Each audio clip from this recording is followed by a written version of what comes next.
In 1942, the USS Hornet disappeared, and the mystery of her fate would captivate mainstream historians for decades. For more than 70 years, the cause and location of her disappearance were a mystery. But it has been shown time and time again, with the advancement of technology, that we have the ability to recover things. When an underwater research vehicle went underwater, the cameras captured and displayed something unbelievable. It was incredible to the point that even historians who had spent their lives studying history had difficulty just believing that it was true. But what exactly did those deep-sea cameras uncover beneath the waves? And why did the footage leave experts utterly silent? The legend that disappeared. The USS Hornet's history began far from quietly, despite her unceremonious addition to the Navy inventory. Commissioned from Newport News, Virginia in December of 1940, she had achieved commissioning status impressively quickly, entering the fleet in October of the following year. Nicknamed CV-8, she was the newest addition to the Yorktown-class aircraft carrier family, sporting sleek design characteristics with her older sisters, Yorktown and Enterprise. Her imposing specifications had made her quick as well as strong, able to carry an air group potent enough to affect the balance of war. Few could have imagined how soon she would be put to her initial stern test. Her baptism of fire occurred shortly after America was drawn into World War II.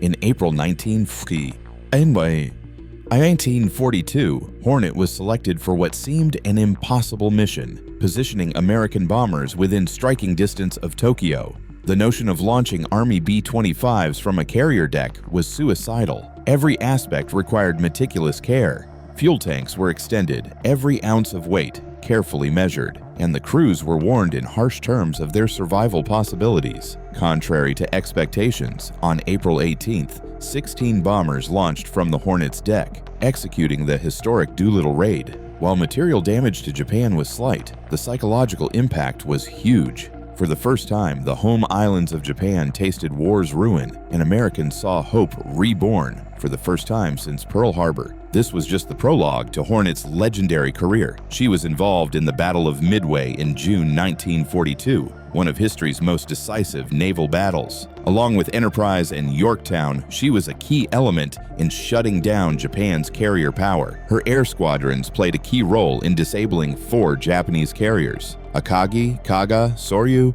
and later Hiryu. In addition, Hornet planes struck the cruiser Mikuma as the Japanese retreated. The turning point came at the Battle of Midway, which ended Japan's naval surge and reversed the Pacific balance of power. Hornet's successes kept mounting rapidly, but they came at an awesome cost. The vessel penetrated into the Solomon Islands, where the Battle of Guadalcanal raged day and night. Its carrier being the sole U.S. ship in the area, its pilots dispatched its aircraft on seemingly never-ending sorties against Japanese planes and vessels. Routine became increasingly more difficult by the day. Each launch and recovery of shot-up planes was a grim reminder to the crew that their vessel was the lone defense between the enemy and America's precarious hold on the islands. After emerging as a workhorse of the Pacific War, the good luck of Hornet had to end someday. Reality caught up with her during the Battle of the Santa Cruz Islands in October 1942. The Japanese dive bombers and torpedo planes pounded Hornet mercilessly. Their attacks unbroken, she was repeatedly hit until her deck was ablaze with fire and the equipment came to a halt. Despite valiant efforts by her crew to save her, the damage was too severe. Upon receiving immediate orders to abandon her, American destroyers attempted to sink her with torpedoes, but Hornet would not sink. Japanese destroyers attacked her the next day and delivered the coup de grace that sank her. Her life spanned only 16 months. In these few years, Hornet had done incredible things, being a part of one of history's greatest daring raids, being a part of one that altered the Pacific War, and fighting to the end. She was given 4 battle stars and was the last American fleet carrier to fall to enemy shots. Such an achievement alone would have cemented her place in history, but its legacy transcended numbers. The sinking of a vessel lost in such limitless, unpredictable waters is no mere feat. Yet somewhere in that darkness, determined minds were confident they could trace her path. But could they really locate her? The search, how they looked. For decades, the Hornet existed only in story and faded photographs. Everyone knew that it was lost in the Pacific, but where? and in what condition. No diver had ever approached, and no submarine had ever attempted the journey. The ocean's waters were deep, its floor uncharted, and it held the Hornet in its grip like something it was not willing to return for 70 long years. Most believed the carrier would never be recovered, that is, until another generation of explorers took up the quest. This was not the project of treasure hunters. This was the dream of those who wanted to make history talk again. The impetus came from Paul Allen's team at Vulcan Inc., the same team that has made a reputation for finding other legendary wrecks. Their research vessel, Petrel, was not built for comfort or fame. It was built to uncover stories lurking below in the ocean. And out there somewhere, they reasoned, the Hornet was waiting. The crew started on land, not sea. They dug through dusty Navy archives, cross-referencing logbooks, after-action reports, and survivor testimonies because every lead mattered. 9 warships had glimpsed the Hornet in its final hours, and each left a trail of coordinates, bearings, radar sightings, and rough sketches of the battle. Laid out, all those pieces formed a jumbled web of numbers and conjecture. Somewhere in that mess was the truth. They spent months matching one log against another, correcting small discrepancies, and allowing for drift and compass variation. They made detailed maps of where the Hornet could have crashed, areas of probability based on ocean currents, and how the carrier would have drifted before it sank. It was half science, half intuition. Every choice would either narrow the search or take them back to square one. So because of this, nobody could afford to be wrong. Once the maps were finished, it was technology's turn. The Petrel had advanced sonar systems on it that swept the ocean floor, bringing back sound waves that painted a picture of what lay beneath.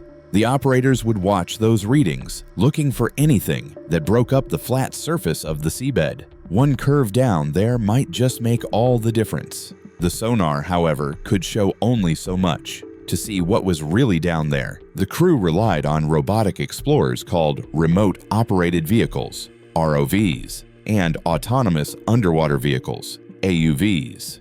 The vehicles were built to resist any kind of pressure that would crush steel. They were equipped with cameras, sonar, and sensors that could maneuver in complete darkness. Using acoustic positioning and motion tracking, they moved through the black water with precision, scanning every inch of the area chosen. At that depth, more than 17,000 feet, pressure was lethal to ordinary machinery. The slightest mistake would lose a target in view, or even worse, lose the vehicle. Currents were hazardous, and the pressure was enough to destroy anything less than perfectly sealed. But the team was prepared, with backups, redundancies, and experienced operators. Everything had to be flawless. On its initial large dive mission, one of the underwater vehicles picked up something. In the sonar return, there was a shape. It was faint and, at the same time, too big and too organized to be a natural feature. The measurements read a long, flat surface and rising angles at the edges, measurements that no other warship could have. Could it be the Hornet, after all these years? Or another wreck lost to history? The crew was thrilled, though they could not yet celebrate. The crew needed proof and cautious verification. The ROV made several passes, filming the object from every angle. At first, it wasn't easy as the pictures were dark and fuzzy, covered with silt and the passage of time. Then the forms began to take shape. They looked for identifying features like gun mounts, catapult tracks, and the ruined island towering where the bridge used to be. Piece by piece, the evidence began to fall into place. They compared every picture to blueprints of the Hornet, matching details like the angle of the bow, the space between the anti-aircraft guns, and even the shape of the flight deck cut. Every match gave them another piece of the puzzle. If they could make out an 8 on the hull, that would be near positive identification. In a matter of seconds, the crew prepared to dive down further to capture clearer videos of the wreckage that was sitting at the bottom of the ocean. Now, this is where searching stops and discovery begins. What shocked everyone? The artifact. Deep beneath the ocean bed, explorers' cameras cleaned the deck of an amazing discovery.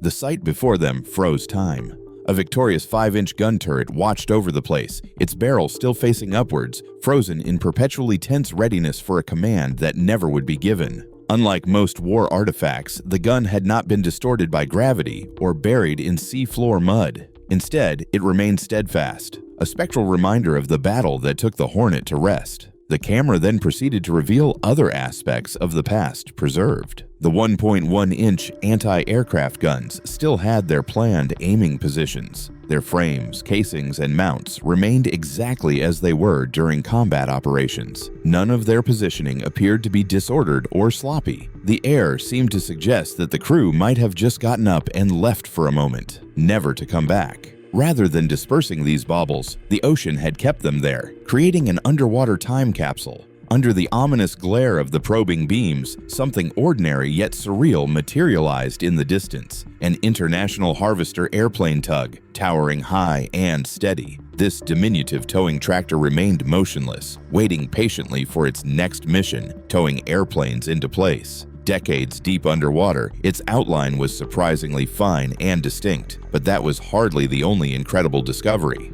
Deeper into the flight deck, researchers were faced with yet another vision that left their search at a standstill. There, lying in between the dark, was a Grumman F-4F Wildcat fighter aircraft with wings folded neatly against its frame. The Wildcat's pristine condition shocked all, still untouchable and intact, even after all these years. Its presence seemed like stepping into October of 1942. More frightening than the military equipment were the personal belongings that lay within the wreckage. In one corner, a jacket hung silently from a gaping hatchway. In another place, a wash kit remained intact, its toothbrush still sticking out. These were not tools of combat or equipment of business. These were fragments of routine. The things of men who had laughed together, written letters to home, or worried about the next strike. The deeper down the team descended, the more the ship seemed to breathe with the whispers of her past. On her deck, the shape of an isolated numeral 8 was still clearly visible. This confirmed, as the scientists had already learnt, but were having difficulty believing, that this was in fact Hornet, CV-8. This recognition wasn't identification by label. It was a survivor of time itself, a tenuous string connecting the present and the vessel which had been the Doolittle raid's launch point, and synonymous with naval history. Each element testified in the same gripping manner. The frame of the Hornet hadn't been left in ruin beyond recognition. Portions were incredibly intact. The destruction was real and brutal, but certain places had been deliberately left intact. Standing in front of screens displaying their findings, the scientists discovered they were not merely examining a shipwreck. They stood at the threshold of a reluctant time capsule. Each frame yielded another frozen moment, another unanswered question. How much more of the ship's interior had been left intact? What else was being hidden behind those sealed compartments? And what could they discover when they looked deeper? The mystery was far from unraveled. The Hornet had revealed her face, but not her heart. As cameras pointed at those black entrances, one thing remained in every mind. What else could be lying in wait below, untouched since 1942? Interpretation and analysis. When scientists initially laid eyes on the debris of the USS Hornet on their screens, the room fell silent. Rather than a twisted mess of steel, they had a ship remarkably preserved, almost as if suspended in history. Bombed, torpedoed, and burnt, the Hornet still maintained much of its integrity, defying the forces that sent it to the floor of the Pacific Ocean. The vessel's incredible state of preservation was a compelling story. History documents how the Hornet had endured several waves of attack on October 26, 1942, absorbing 3 bombs and 2 torpedoes and coming through brazen dive bomber attacks that tore its decks apart to a sea of flames and smoke. Thousands of feet underwater, the scars of battle were still clearly visible. The hull had inward bends at the point of impact, the plating crumpled like paper, and the bridge detached from the rest of the structure. These fractures, made on purpose, showed proof of the ship's slow sinking, giving slowly while the water was coming in and the air pockets were bursting with pressure. These details turned a wreck of happenstance into living proof. Hornet's outstanding condition of preservation was contrasted with other warships by specialists in an effort to place her into context. Unlike the USS Lexington, which the same scientists had discovered previously at shallower depths with the extensive fragmentation of debris across the seafloor, Hornet remained significantly intact even though it was under greater pressure at its deeper location. She thereby became a special underwater time capsule, preserved beneath miles of cold water rather than dissipated by the passage of time. Apart from its engineering significance, the wreck exposed secrets that written histories alone could not tell. Bomb hits and flooding were documented in war logs, but the wreckage showed precisely how the ship had given way to stress. For the historians of the Navy, buckled plates and torn bulkheads provided a metal eyewitness account. Forensic specialists began scrupulous mapping of every blast mark and crack and studying patterns of material aging under conditions of extreme cold and darkness. The findings contained valuable lessons for future maritime engineering, but with every discovery came profound ethical dilemmas. While scores of sailors remained on the doomed vessel, their bodies likely trapped within smashed compartments. The location became sacred ground. That rendered the researchers' efforts to shift from recovery to respectful observation. The Hornet was not only history's own, but also that of men who never returned home. The wreck revealed much about war and much about humanity. The planes, guns, and innumerable pieces of gear once handled by men all put together made a story bigger than naval history. History sometimes sleeps beneath waves, nicely preserved, for bold eyes to discover and quiet ears to listen. Although contorted metal revealed how the Hornet ended up there, the fact that her crew survived hung on to one survivor who lived to tell his eyewitness story to the world. But among the twisted metal and silent guns, one question echoed louder than the sea itself. Who survived that hell? Human element. The survivors. Deep under the ocean lies the USS Hornet. Secrets in her beyond cold steel. One who walked her decks was Richard Nowatzki, whose memories kept her alive long after her engines were silenced. At 95, Richard learnt of the Hornet's discovery, a lifetime from the 18-year-old boy who had survived her final battle. His memories remained clear, the terror and confusion he had seen vividly etched in his mind. The armor-piercing bombs, he recalled, would pass through deck after deck with a ghostly plink, plink, plink sound before the entire ship would lurch.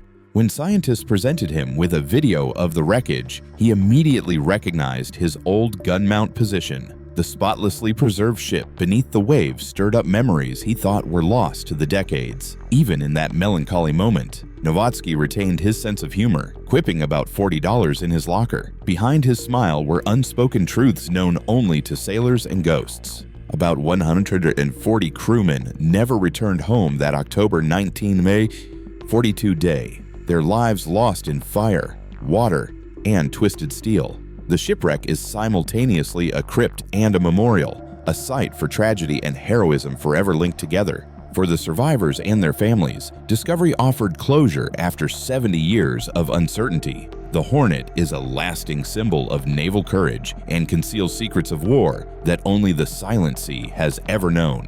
But when explorers finally dared to descend into those haunted depths, they uncovered more than metal and memory. What exactly did they find waiting in the dark?